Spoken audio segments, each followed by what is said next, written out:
প্রথমে শসাগুলো খুব ভালো করে ধুয়ে নেব। এখানে আমি 1 কিলো শসা নিয়েছি। 1 কিলো শসা দিয়ে আজকে আমি বানাবো শসার এই সুন্দর রেসিপিটি। তা বন্ধুরা, আমার এই রেসিপিটি আপনাদের যদি ভালো লাগে তাহলে প্লিজ চ্যানেলটিকে সাবস্ক্রাইব করে দিতে ভুলবেন না যেন। তার জন্য শসাগুলো প্রথমে আমি ঘষে ঘষে ধুয়ে নিচ্ছি। শসাতে এখন যে কোনো সবজিতে বেশ পোকা হয়, তার জন্য চাষিরা খুবই ওষুধ দেয়। মাঝে মাঝে শসাগুলো তিতেও লাগে, তাই শসাগুলোকে যদি জল দিয়ে 5 মিনিট ভিজিয়ে রাখা হয় তাহলে এর তেতো ভাবটা চলে যায়। তারপর শসাগুলোকে আমি খোসা ছাড়িয়ে নেব, তারপর কেটে নেব।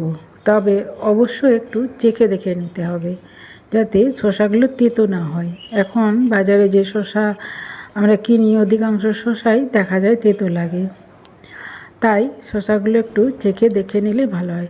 হ্যালো, আমি সুলতা হেসেল থেকে বলছি। আজকে আমি বানাবো শসা দিয়ে শুক্তো বা শসার নিরামিষ রেসিপি একটি, যেটা গরম ভাতের সাথে খুব ভালো লাগে। আর আমি একটু শসা চেখে দেখে নিচ্ছি, না শসাটা ঠিকই আছে। শসাগুলো একটু মিষ্টি মিষ্টি শসা দিয়ে বানালে খুব ভালো হয়। তারপর শসাগুলোকে কুচি কুচি করে কেটে নেব। আমার এই শসা বা এই নিরামিষ শসার তরকারিটা বানানোর জন্য আমি এখানে মুসুর ডাল ভিজিয়ে নিয়েছি।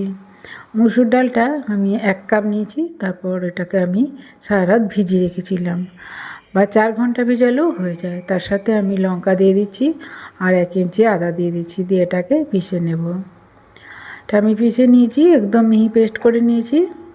তবে জল না দিয়ে বাটলে ভালো হয়, তাহলে এটা বানাতে সুবিধা হয়। তারপরে যে কেটে রাখা শসাটা, এটাকে একটু ঝাড়িতে দিয়ে দিতে হবে, দিয়ে জলটা ভালো করে ঝরিয়ে নিতে হবে। তারপর এর মধ্যে আমি বেসন দিয়ে দিচ্ছি, নুন হলুদ দিয়ে দিচ্ছি, তারপর হিং দিয়ে দিচ্ছি। এই হিংটা কিন্তু স্কিপ করবেন না, হিংটা দেওয়ার চেষ্টা করবেন, তাহলে কিন্তু এই বড়াগুলো খেতে খুব ভালো লাগে।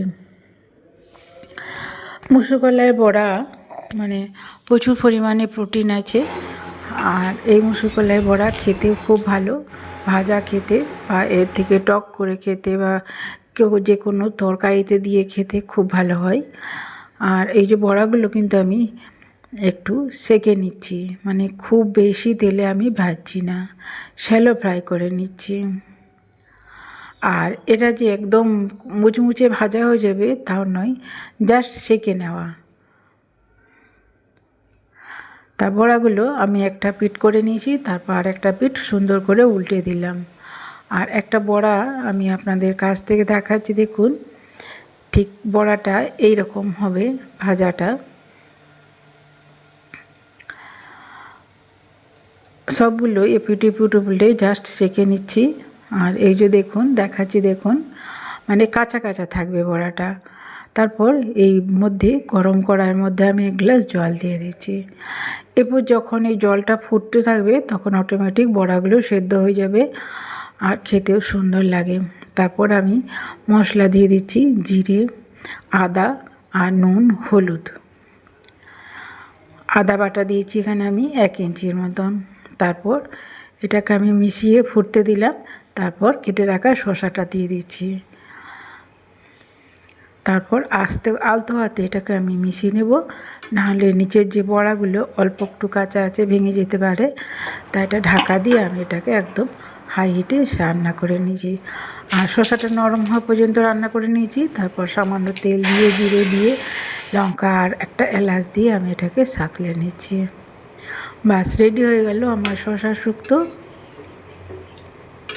তারপর এটাকে খুব হালকা হাতে মিশিয়ে নিতে হবে, যেহেতু সাতলানোর যে তেলটা। তা বন্ধুরা, এইভাবে শসা শুক্তো বানিয়ে দেখবেন।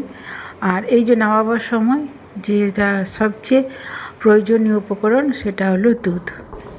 ঠিক নামাবার আগের মুহূর্তে গরম করা গরুর দুধ 1 কাপ দিয়ে দিলে দারুণ টেস্টি। অবশ্যই নুনটা চেখে দেখে নিতে ভুলবেন না যেন।